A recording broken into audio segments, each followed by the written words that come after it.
Olá, bem-vindos ao Biologia das Palavras. Eu hoje vou falar-vos na questão da agricultura biológica. A agricultura biológica está ligada, de alguma maneira, àquele assunto que falámos no programa anterior relacionado com a reciclagem e a utilização dos produtos do desperdício da casa para fazer compostagem. E esta associação é uma associação lógica e ilícita, porque nós podemos fazer a agricultura biológica, produtos sãos, naturais, sem manipulação, sem grandes estrumes, nem grandes fertilizantes, a partir do humus, da terra que nós conseguimos produzir com a compostagem. E a agricultura biológica é um conceito natural que deve ser, para já deve ser conhecido. As pessoas devem procurar informação sobre a agricultura biológica. Quais são as vantagens? Eventualmente as desvantagens. Não creio que hajam muitas, mas as pessoas poderão até perguntar por desvantagens. Mas o que me interessa aqui realçar, enfatizar, é as vantagens da agricultura biológica, porque esta prática baseia-se em sistemas de produção agrícola que não são de maneira nenhuma extensivos nem intensivos, respeitam um ordenamento natural dos produtos, inclusivamente nas estufas ou nas terras onde se faz a agricultura biológica. Há uma diversificação do produto, ou seja, nós não temos só alfaces num sítio ou só batatas no outro, por aí fora. Há uma dinâmica de colocar vários produtos hortícolas, designadamente, em conjunto numa determinada área, e aonde o agricultor tem uma preocupação, não utiliza, ou a sua utilização tem que ser muito reduzida, e depois há tabelas de produtos que podem ser utilizados nestas agriculturas biológicas, não utiliza produtos químicos agressivos. Porque, reparem uma coisa, isto dos produtos químicos é necessário que tenhamos algum distanciamento em relação a isto. Produtos químicos, pesticidas, por exemplo, herbicidas ou outros, que controlam determinado tipo de pragas, designadamente pragas, insetos, são os mais perniciosos, mas há também herbicidas de ervas que crescem em determinadas condições e que não deixam a nossa cultura progredir, mas há depois técnicas de monda e de tratamento dos terrenos que evitam o uso de herbicidas, mas os pesticidas contra os insetos são altamente perniciosos e agressivos, porque independentemente do produto poder ser mais ou menos bem lavado, há sempre um resíduo que fica. E depois há uma situação que advém do seguinte: o produto tóxico é cumulativo no ambiente, ou seja, nós hoje pomos uma grama, se amanhã pusermos uma grama, a grama que nós pusemos ontem ainda lá está, e então acumulamos para 2 gramas, e isto sucessivamente. Produtos que não são biodegradáveis. Os produtos não sendo biodegradáveis acumulam-se, e a acumulação é que torna o efeito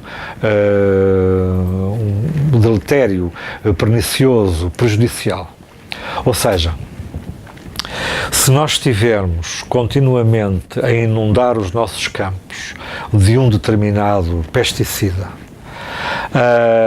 de estação para estação, de ano para ano, mesmo com o remexer da terra, o lavrar, etc., aquele produto, se não é biodegradável, acumula-se, fica, e depois transmite efeitos cumulativos no ano seguinte.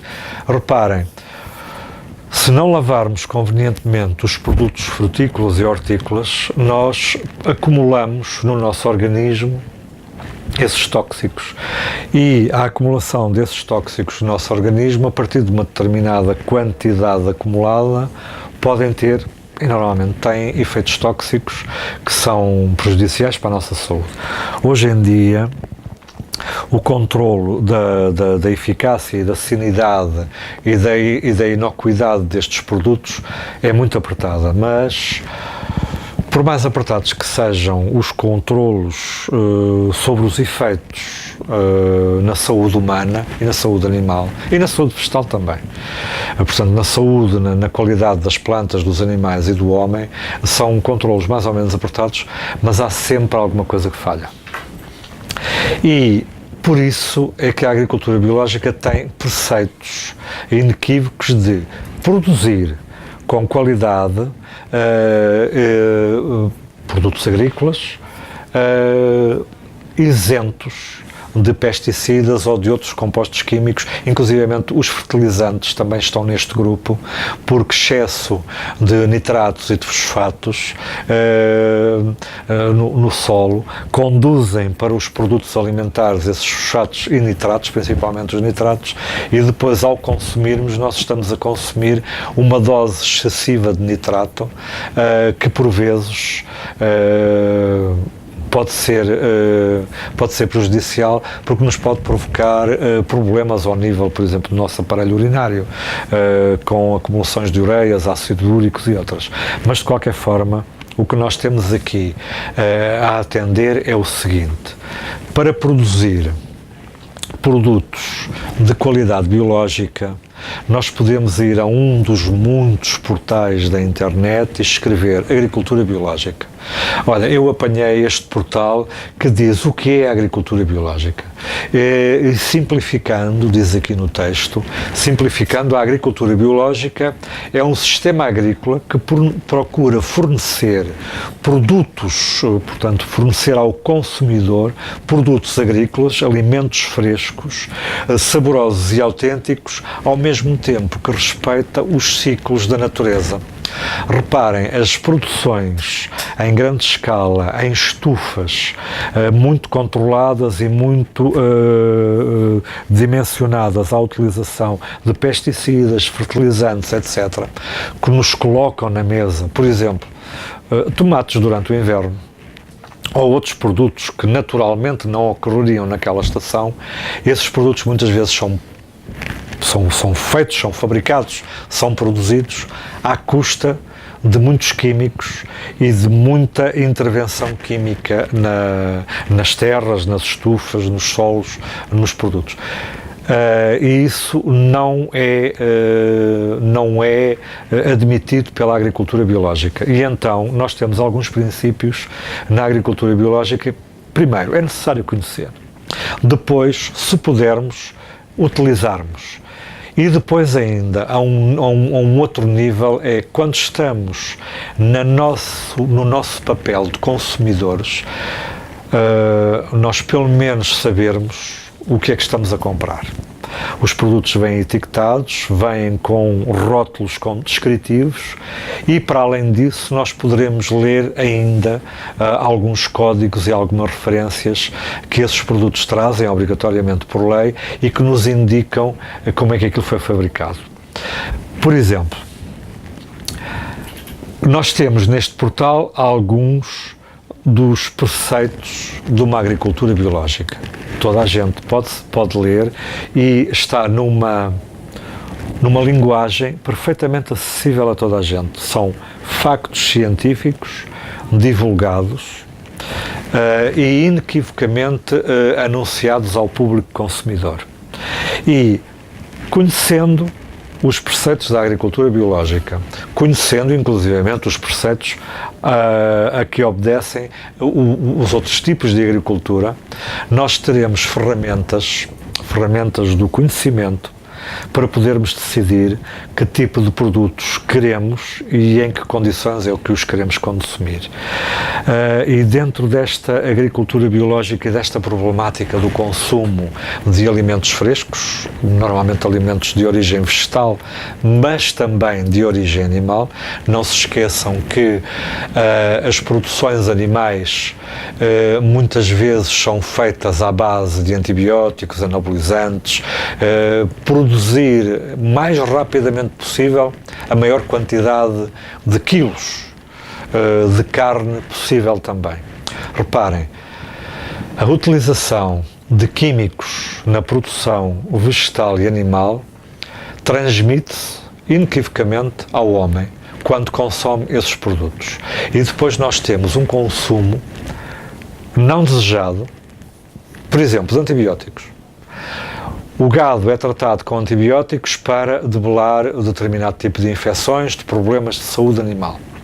O antibiótico sai no leite e é veiculado também na carne. Ou seja, nós estivermos a beber leite com antibióticos, se estivermos a comer carne com quantidades de antibióticos também exageradas, nós estamos a produzir efeitos ao nível da nossa flora, designadamente da flora intestinal, estamos a produzir efeitos de aumento da resistência bacteriana a esses antibióticos. E um dia, quando estivermos doentes com uma infecção do foro bacteriano, por mais antibiótico que tomemos, não conseguimos debelar em tempo útil e normal, em termos terapêuticos, a infecção, porque as bactérias, os micróbios, já estão de tal maneira habituados, estão selecionados à resistência aos antibióticos, que nós depois não nos livramos das infecções. Eu estou-me a lembrar de algumas infecções urinárias, do trato urinário, principalmente nas senhoras, mas outras ao nível das constipações e das gripes, se bem que o agente etiológico primário seja um vírus, nas constipações, nas gripes, há associados oportunisticamente infecções bacterianas. E essas bactérias depois são resistentes aos antibióticos e não há maneira de debelar a infecção.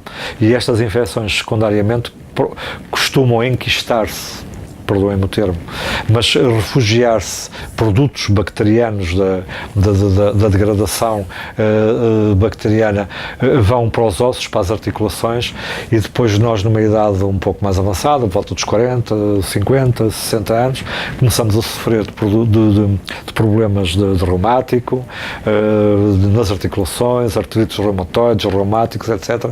E não se sabe muito bem porquê, é porque se curaram infecções virais e bacterianas há muitos anos atrás, curaram-se mal, exatamente porque as bactérias eram muito mais resistentes aos antibióticos e nós demorámos mais tempo a fazer esse tratamento. Agora reparem, o conhecimento é um conhecimento que é científico, mas não é complicado. A divulgação científica é muito fácil de adquirir, a linguagem, os conceitos, o mundo científico é muito fácil de aprender. Não há nada, os cientistas não são gente assim especialmente inteligente, especialmente dedicados. Não, são pessoas que têm aquele trabalho, que aprenderam, que estudaram e que na sua prática diária aprofundam os conhecimentos, as técnicas e continuam a fazer investigação baseado em pressupostos anteriores. A pessoa tem uma vida de trabalho e de investigação. Mas nada separa um investigador, um médico, um cientista de um outro consumidor, de um outro cidadão normal que está à nossa volta. As pessoas são naturalmente inteligentes, têm só que estar perante as novas linguagens e os novos conceitos, que são muito fáceis de adquirir, ler a divulgação científica quando é bem feita. A linguagem técnico-científica é transformada em linguagem que todos entendemos, de tal modo que podemos aceder ao conhecimento e depois, com esse conhecimento, de decidir em consciência e com responsabilidade aquilo que devemos fazer, no fundo, o nosso comportamento. Neste caso é um comportamento alimentar, é um comportamento de saúde pública, saúde individual também, dos nossos filhos, dos nossos pais, de nós próprios, de maneira a tornarmos-nos consumidores conscientes e exigentes da qualidade, porque reparem, se eu estou a pagar um produto, se eu estou a ir ao mercado, ao supermercado, seja lá onde for, comprar um determinado produto, um determinado bem de consumo, Eu não estou a levar fiado, estou a pagar. Se eu estou a pagar o preço, eu tenho que levar um produto em condições para casa. Tenho que levar um produto em condições para casa em termos químicos, em termos biológicos e que me garanta que o consumo daquele produto alimentar não me vai fazer mal. Ao contrário, vai concorrer para que eu tenha uma boa alimentação, uma alimentação saudável e que consiga ter uma vida saudável sem estar a ser estragada por produtos consumidos em mau estado de qualidade para a ingestão humana. E reparem, não só humana, porque nós temos um regime em que comemos de tudo, e então os produtos vegetais e animais têm que possuir uma qualidade que nos permita manter a saúde num nível de normalidade, sem doença, durante muitos e bons anos.